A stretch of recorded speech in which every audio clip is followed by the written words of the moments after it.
Hi, Armoured Pants here, and I have another video for you on the German line. This is the Tier V STUG III tank destroyer, and we have a complete guide for you. Now, as always, you'll have a look at the tech spec using blitzhanger.com, which is a fantastic asset and one I would suggest you use if you are not already using, and I hope you are because it's featured in all of the reviews that we do here on channel. Now, the STUG III is a great tank destroyer. It's one of my favourites in Tier 5, I have to say. It is very fast, great gun, etc. And we look here, it's got a 75mm gun. It has good pen. It's reliable, it's accurate. It loads up on AP, APCR and HE. You've got decent pen on the HE too, so make sure you load it up. As always, we want the gun to load as quickly as possible, so use gun rammer. Use a refined gun to shoot over distance, and supercharge to increase that muzzle velocity. The muzzle velocity goes up to almost 1200 meters per second with the gun, with the supercharge. The reload is great, just under 6 seconds, which is fantastic for Tier 5, and it's going to outshoot all medium tanks and heavy tanks in that tier, with the possible exception of something like the T14, which has a faster reload. It's fast, it's lightning quick, almost 50 kilometers per hour. But unlike, let's say, its compatriot the Panzer IV Tier 5, it really accelerates quickly. It has no real armor per se, but if you look at these angles here, if you're moving around side to side, you will get some bounces. Plus, moving at high speed, you're going to get some bounces too, because it's quite angular, and shells can hit those angles at right angles and explode without, or bounce off without actually doing any damage. So you will get some bounces, but you should look on those as bonuses because its real armor is almost non-existent. However, we saw here, just looking at the sides, you can get up to 100mm of effective armor by moving around side to side, as you saw there. So you may get some bounces, but you know, with the modules exposed like that, you also need to carry 2 repair kits. So you will get some bounces, but let's assume you're not going to get anything, that everything is going to pen you, and then any bounces you get are a bonus and should be taken as such. Now, looking at the armor without the external modules again, we see that effectively, you know, really there isn't anywhere where this tank is you're certain of getting a bounce, right? Except on the gun mantlet, of course. The lower plate is, however, strong. And one interesting aspect of this tank, which is often overlooked, is that there's a ramming point right here in the top. If you see that, where those 2 plates meet, and this is not often associated with this tank. I discovered this tank from playing it I discovered out about this tank from playing quite a bit, and you're going to see 2 occasions in the game where I actually use this ramming point to great effect. And again, about another 200 something damage using on the rams, and effectively it acts as an extra shell, and actually I have highlighted that within the gameplay that you're going to see. And it's not something that people associate with this tank, or that people would even talk about much, but it is an aspect of this tank that can be used and can make the difference between, for example, losing and winning a brawl. Especially if you hit something with that ramming point at 50 kilometers an hour side on or in the back, you will do a lot of damage, blow modules, maybe injure the crew, etc. So just bear that in mind. It's an aspect of this tank which is, as I said, often overlooked. As I said, almost 50 kilometers an hour, but unlike the Panzer IV, accelerates really quickly, so it's lightning quick. And that actually opens up another aspect of tank play with this tank destroyer, in that you can play it sometimes like a medium tank. In other words, not classic tank destroyer play, but because it's so fast, because its traverse speed is phenomenal, it actually almost compensates for not having a turret, and you can actually almost play this like a medium. But I would say get to play it as a TD first. Then when you're really good with it, you can actually enjoy some medium tank play with this tank, because it gets around the map really quickly. It's agile, fast, and traverse speed, as I said, not quite, but almost compensates for not having a turret, because it just traverses so quickly. Now, in this game, I am going to firstly adopt some traditional tank destroyer tactics. I am going to go in support of my team, and I'm moving to a TD support spot behind my allies, where I can hopefully allow them to spot and put some shots in. So I'm just sitting here now to see if they will open up some shots for me. Nothing really happening, so I decided to push on. I want to support him. I don't want to get too far isolated. So I'm moving to a secondary tank destroyer spot here, this soft cover here beside this hard cover to the right and sort of semi behind me.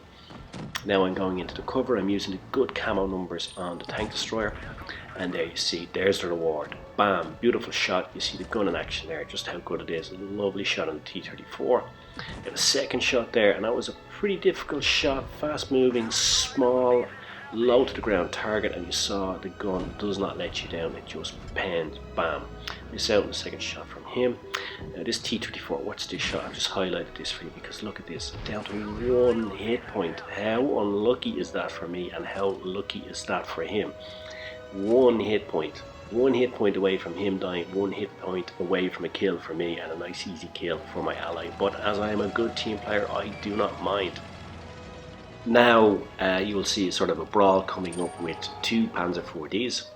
So I rely on the fast reload of my gun compared to the Panzer IV, even though we both have a 75mm guns. I do a bit of a ram there. I take some damage because I hit him front on.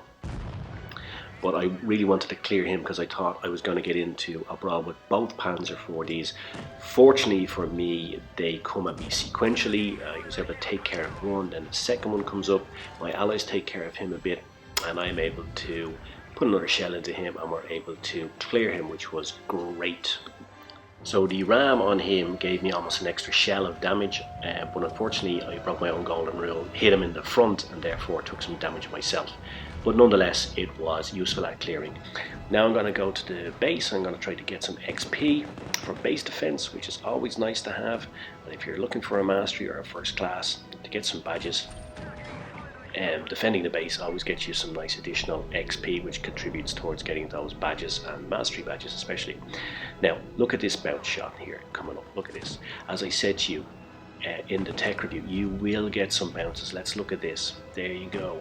Big Alpha Row 160 bounced, moving back, presenting those acute right angles to the enemy, bounces that shell straight off. So as I said, you can't anticipate or plan for it, but by moving around and presenting those angles, you will on occasion get it, as I did there, and I take that as a bonus. If you play for it though, if you need a bounce to win a brawl, 9 times out of 10 you won't get it and you will die. So just don't count on it. But when you get it like that, just take it as a bonus, as I said. Now, as I'm moving up here, I think that this Stug is going to back off from this brawl, so I'm thinking I might get another kill here. And yes, there he is. I'm unseen. He's trying to get away, and I get a nice easy kill there. Nice Freddie Mercury round right up the backside.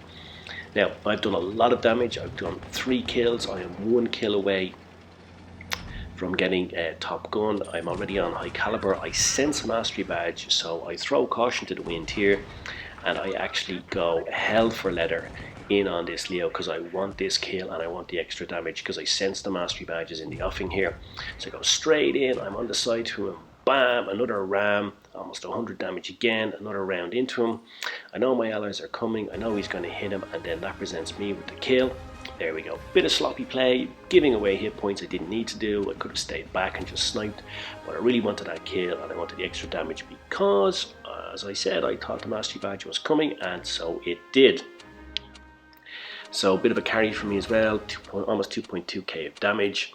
A 5-tier game is pretty good, and you saw there the strengths of the tank. Playing as a traditional TD, sniping from some cover, soft and hard cover, how good the gun is, how well it pens, how accurate and reliable it is on the T-34 and on the AMX ELC, 2 fantastic shots. The gun is reliable and will do damage for you. But we also saw some of what I said about earlier, that you can almost play like a medium tank, how I moved around the map there, how I was supporting the team, moving from different fire points, almost playing like a medium tank because the tank is so agile and so fast you can do that. But as I said, please don't do that until you're actually familiar with playing with it and get good with it, because you will need, for example, to understand traverse, etc. Now, let's recap on the key points. This is very typical German TD in that it's fast, has a good gun, but relatively no armour, and this is very typical of the TDs as you move up through the tiers as well. The 75mm gun is brilliant. It's very accurate, very reliable, and does good decent damage for each shot. Use the supercharged and refined gun, particularly important for a TD. I use them all the time anyway, but for a TD, when you're firing for distance, you need that extra muzzle velocity. 75mm does good pen, so load up on the HE because you will be able to pen lights and mediums with it. And the muzzle velocity when you're using supercharge is brilliant. Almost 1200 meters per second, which is phenomenal in Tier 5 and allows long range sniping with confidence. Top speed is good, so therefore it is terrain and map friendly. You can get into all sorts of positions, up hills, etc. in this tank. And it's fast from a standstill. It accelerates very quickly. So even though it has the same top speed as the Panzer IV, you will notice that it accelerates much faster than the Panzer IV. And as I said, this TD can be played like a medium. And you saw some of the play in that game that it actually was almost like medium tank play. I actually out-panzered the Panzer IV. But you need to practice first. If you go out and play like that in your first game, you will probably die because you'll get yourself into trouble, and the lack of turret and the lack of armour will get you killed. But when you practice with it, you get familiar with it, then you can go ahead and use those sort of medium tank tactics. But bear in mind, it does have a much shorter view range than a standard medium. It's not limited, therefore, to standard TD play, and you sometimes can dictate playing it, as I did in that game, pushing forward, engaging the enemy. So I hope you enjoyed it. I hope you enjoyed playing the STUG, which is a great tank. Cheers, Mush, and thanks for watching. Pants out.